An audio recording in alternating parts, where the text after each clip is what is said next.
Bom dia a todos. Vamos iniciar então esse primeiro painel da manhã de hoje. Antigamente a gente cumprimentava os encarnados e desencarnados, agora a gente cumprimenta também os internautas que estão acompanhando o 7º Congresso Espírita do Amazonas e o 1º Congresso Jovem. E nessa festa na floresta na manhã de hoje, nós estamos aqui com os primeiros expositores, Alberto Almeida e o Jorge Elahá. Vamos começar. A primeira pergunta aqui são muitas, né? Mas a gente vai juntar. Alberto, atualmente as crianças nascem e desde cedo se mostram tão espertas e inteligentes e que parecem se adaptar mais rapidamente ao ritmo dinâmico da vida moderna. Então, por que parece que tem aumentado o número de suicídio entre jovens e crianças? O Brasil, ele tem uma taxa de suicídio que é menos da metade da taxa de suicídio do mundo. É 4,2, a do mundo chega a 11. É uma ilusão que nós temos de que o Brasil tem um índice epidemiológico de suicídio acentuado.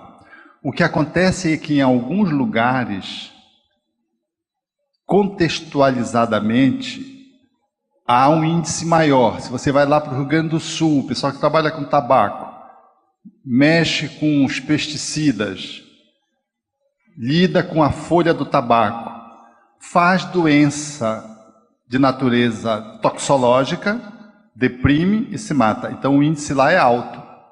Mas a média brasileira, ela é uma média aquém da metade da média do mundo. Se você vai para a Suíça, que é um país de alto gabarito no campo das liberdades, o índice de suicídio é assustador, a ponto de terem no país 2 instituições que publiquem outdoor a possibilidade de você contratá-las para operar o suicídio assistido. Seja porque você é um velho, seja porque você é um doente terminal, seja porque você tem uma doença incurável, muito embora não seja terminal. E, com a legalidade do Estado, o suicídio é estabelecido não só para os suíços, mas para as pessoas que emergem para aquele país, objetivando esse fim. É natural compreender, portanto, no Japão, cuja rigidez é muito intensa, que o índice de suicídio entre crianças e jovens seja muito intenso, posto que a rigidez, ela gera, com os limites do ser humano, uma capacidade de transpô-los muito mais reduzida. É por isso que entre os espíritas, estatisticamente, as pessoas suicidam-se menos do que em relação às doutrinas religiosas dogmáticas, que são muito determinadoras, cuja rigidez é peremptória, e quando a pessoa não sustenta, ela está acabada, então ela se suicida. Então eu penso que o nosso país, ele vai numa boa direção, e com a popularização da mediunidade, que dá sentido para a consciência de que nós somos imortais, vai abrindo um espaço para entender no encosto de que o suicídio não mata. Então nós, enquanto, para além do espiritismo, nós temos uma cultura que vem favorecendo prevenção do suicídio. O suicídio na classe médica, por exemplo, a possibilidade de fazer eutanásia, ela não comparece na classe médica. Há uma aversão a isso. Agora, o suicídio no jovem, no adolescente... Esta semana eu atendi um jovem, 20 anos, ele disse: eu não tenho razão para viver. Queria se suicidar. A mãe me levou exatamente por isso. Mas por quê? Então, as questões dele eram um jovem acima da média, que ele disse: mas para que viver? Para que trabalhar? Para que ter família? Aí, se você tem religiosidade, ele disse: tenho, mas eu me distanciei, porque eu não acredito mais nisso. E Deus? Aí, eu não sei se Deus desiste. E eu comecei a alinhavar a tese da reencarnação, o jovem brilhou. E eu disse: você quer fazer um caminho terapêutico? Aí ele disse: sim. A entrada do jovem e a saída do jovem, com uma conversa que demorou aproximadamente 1 hora, já mudou de esquina. Porque é um jovem superdotado, com avaliação fora do estado, tem uma superdotação, mas não está enquadrado. Então ele começou a não ver sentido para a existência, num conflito existencial, e fazia naquele momento a hipótese do suicídio como a solução para uma dor, na medida em que ele se distanciou da religiosidade. Então eu penso que nós estamos num momento de popularização da reencarnação e da mediunidade que vai nos ensejar uma ação mais efetiva contra o suicídio em todas as idades. Aproveitando que o Jorge Elahá fez um alinhamento aí um pouco da nossa história, por que, Elahá, a Síria não se reconcilia com Jerusalém?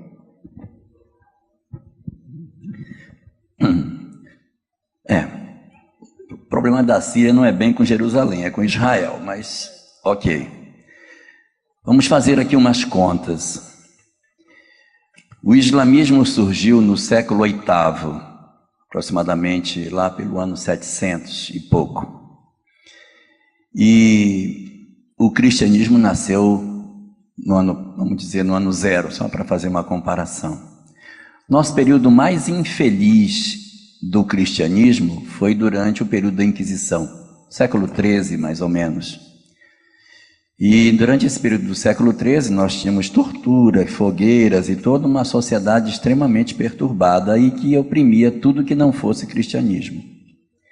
Nesse período o islamismo sofreu muito, e para os que conhecem história sabem que nessa época, para se estudar, se saía da Europa para ir para a Arábia para estudar, porque na Europa não era permitido o estudo. Então foi no meio do islamismo que se estudou medicina. Muitas conquistas médicas da Idade Média foram feitas dentro do Islã. O Islã havia liberdade, havia prazer no conhecimento, enquanto que o cristianismo era a doutrina retrógrada e a doutrina fechada, isso no século XIII. Isso promoveu muitas opressões, muitas guerras, muitas violências, e a lei de causa e efeito ela tem uma tendência de quando você odeia um lado, você reencarna no outro. Essa é uma tendência. Árabes e judeus invertem de posição. Cristãos e muçulmanos invertem de posição. Imperadores e escravos, senhores de engenho e escravos invertem de posição. Então, se nós formos fazer as contas, considerando que o islamismo começou no ano 700, se eu somar 13 séculos, vai dar quando? Vai dar ano 2000. O islamismo está vivendo hoje o seu período de Idade Média. Se o cristianismo teve o seu, por que eles não podem ter o deles? Então, esse é o momento no qual nós estamos experimentando o retorno de muitas almas que estavam guardadas e que agora estão vindo, mas não no cristianismo, mas no islamismo, com a mentalidade lá de trás. E essa mentalidade lá de trás, independente de religião, rejeita aquilo que não é o que eu penso. E aí nós estamos passando por isso porque é um período de transição, em que as entidades que estavam há muito tempo colocadas sem uma condição de reencarne coletivo, estão voltando em grandes quantidades porque estamos numa época em que está se fazendo um balanço geral desse processo e a possibilidade de aproveitamento com que essas entidades utilizem-se dessa última encarnação para fazer o processo de mudança. A gente vai ver até um pouquinho sobre isso mais hoje à tarde. Mas a mudança, a questão hoje entre árabes e judeus, ela decorre também de um processo espiritual. Existe uma componente política, componente religiosa é a que menos pesa, a componente política é a mais crítica nesse processo. Antes de 1948 não havia conflito árabe-israelense, não havia, porque Israel não estava lá, viviam em comunhão. Após 48 é que isso aparece de maneira mais forte, com as intifadas, e o processo espiritual por trás disso aí é que potencializa essa aversão entre o mundo muçulmano e o mundo cristão, ou o mundo judeu. Tem umas perguntas aqui muito parecidas, ora direcionada ao Alberto, ora ao Elahá, então eu vou colocar aqui para o Alberto. Qual o papel dos espíritas, levando em consideração o contexto Brasil, coração do mundo, pátria do Evangelho, Mas onde aflora a corrupção, o jeitinho brasileiro, ou pelo menos essa é a sensação, da realidade que nos rodeia e em certos momentos nos angustia e nos desafia. E aqui eu vou colocar na mesma pergunta, né? Ele pergunta, está havendo uma renovação da educação moral e política do povo brasileiro? Pode-se dizer que já está acontecendo com os novos juízes? Então é aquele pacote do quadro que às vezes vai assim nos desesperançando, né, em relação ao quadro político, a desonestidade, o jeitinho brasileiro que a gente acha que é só dos políticos. É uma época de transição planetária na qual nós observamos o fenômeno da violência, da corrupção espalhada no mundo. Esse é um ponto. Segundo, transformação e concretização daquilo que o Brasil se propõe, nós estamos dentro de um processo de transição. Isso vai escoar. Como disse ontem, as revoluções se estabelecem em séculos. Nós estamos no meio do caminho.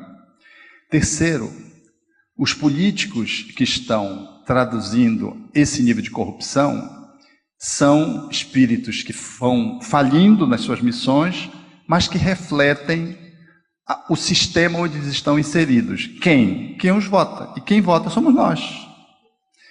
Porque eles nos indignam porque nós temos um vínculo com eles, não só pelo voto, é porque a corrupção jaz na nossa vida. A gente corrompe quando a gente quer passar na frente, a gente corrompe quando quer entrar numa fila de privilegiados, de pessoas que têm credenciais para poder serem atendidas. Nós não temos a idade de 60 anos, mas a gente se mete na fila dos preferenciais. Porque sabe que vai ser constrangedor e ninguém nos aborda, porque corre risco de uma ação, se for verdade, então a pessoa deixa passar. Aí a gente sabe disso, vai.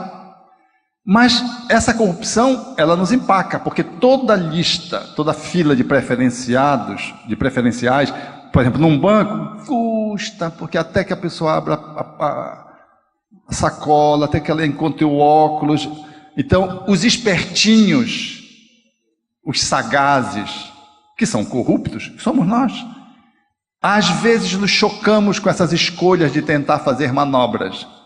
Porque se é verdade que há um sentimento de autodesvalor, que ela postulou na fala dele, há um sentimento que a gente é especial, a gente é mais do que os outros. Então nós sobrepomos o nosso interesse individual sobre o interesse coletivo e para isso a gente passa a achar que as regras valem para todos menos para a gente. Aí vai na fila de banco, a fila de supermercado, no estacionamento. A gente vai subvertendo a ordem como se nós fôssemos seres privilegiados.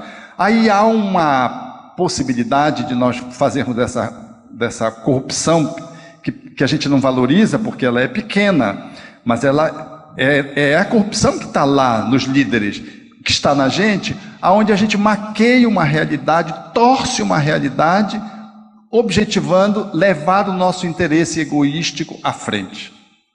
Eu estava numa cidade do Rio de Janeiro e a pessoa ia estacionar o carro, e vocês sabem onde ela escolhia estacionar o carro, chegando bem antes? Tinha uma árvore, ela era uma pessoa já com uma certa idade. Ela estacionava longe do centro, e um companheiro disse, mas poxa, ali está a árvore, a cidade é quente, chama-se Rio Bonito. Ela disse, não, mas alguém pode precisar de sombra. A gente vê uma sombra, a gente acelera o carro para chegar primeiro. A gente nunca pensa no outro. Então nós temos um sentimento de que nós temos um privilégio, de que nós somos a exceção, e todo mundo se sente assim. E é esse jeitinho brasileiro que a gente precisa corrigir, porque isso é corrupção. Se você vai estacionar o carro, encosta no outro e arranha, o que é que você faz? Se não tem ninguém, você vai embora. Puxa, que bom que ninguém viu. Isso é corrupção. E se tiver um amigo, ele não diz que você, olha, e aí, como é que você vai fazer? Não, o amigo faz que não vê, porque ele tem que ser um cara legal. Porque se ele não for um cara legal, o cara legal é o quê? É não contrariar, não chamar a reflexão. Aí ele faz que não vê para ficar bem com um amigo que está corruptamente não se responsabilizando porque arranhou o carro. Qual é a pessoa que arranhou o carro? Põe o seu telefone, põe o seu nome, põe no para-brisa. Duvido, é raro, Porque a gente está impregnado desse sentido de corrupção. Aí quando a gente vê os políticos mais graúdos fazer o que fazem, mas que coisa, aí a gente tem uma crise de indignação. Na verdade é projeção. Nós nos identificamos, nós fazemos que nem como fizeram com a mulher adúltera. O povo queria traçar ela apedrejando, por quê? Porque tinham dores. Quando Jesus diz, atira a primeira pedra, quem está sem erro, não ficou ninguém. E a revolução, Sandra, como você bem perguntou, ela vem se dando. Esses homens que estão à frente do Ministério Público, esses novos juízes concursados, eles são os novos cristãos da nova era no nosso país, ocupando posições que apontam para a reconstrução da nossa nacionalidade. Às vezes, como tem acontecido, muitos deles pagam com a vida física, portanto, com sacrifício pessoal, porque assumem posições de tal monta que, resgatando muitas vezes um passado, dão a vida em prol do direito, em prol da justiça. Quando eu estava lá em Rondônia, a pessoa disse assim, iam me levar para o hotel, e a pessoa disse assim, você se importa de ir de escoltado? Eu achei que era uma brincadeira, porque no movimento espírita te brinca muito, né? Não, você quer o seu anjo, que são aquelas pessoas obsessoras que ficam caminhando com a gente, não deixam a gente nem respirar. Aí eu pensei que era essas, né? Aí eu peguei e disse, não me importo. Aí quando eu fui ver, era um escoltado mesmo. Quem ia me levar estava sendo escoltado pela Polícia Federal. Aí eu olhei e comecei a ficar em risco a minha vida, porque tu estava sendo escoltado, aquela pessoa estava correndo risco. A pior coisa é você estar ao lado de alguém que corre risco. Aí eu disse, o que foi que aconteceu com você? Ela estava há 6 meses na militância do Ministério Público e estava ameaçada de morte.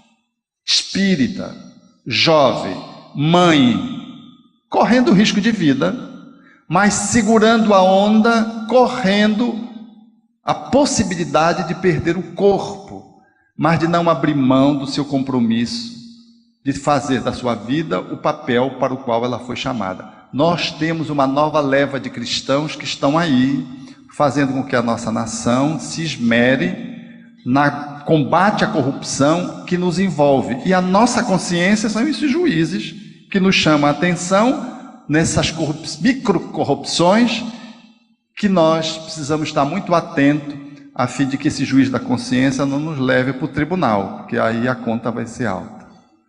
Muito obrigada. Olha, chegou um papelzinho aqui que não era pergunta, viu, gente? Era avisando que o nosso tempo já esgotou. Então, a gente agradece aos palestrantes, mas eu vou fazer o seguinte, eu vou deixar as perguntas com eles, porque eles vão fazer outras exposições, né, o Ela, e de repente ele acaba abordando aqui os assuntos, né? Então, muito obrigada aqui pela participação de vocês.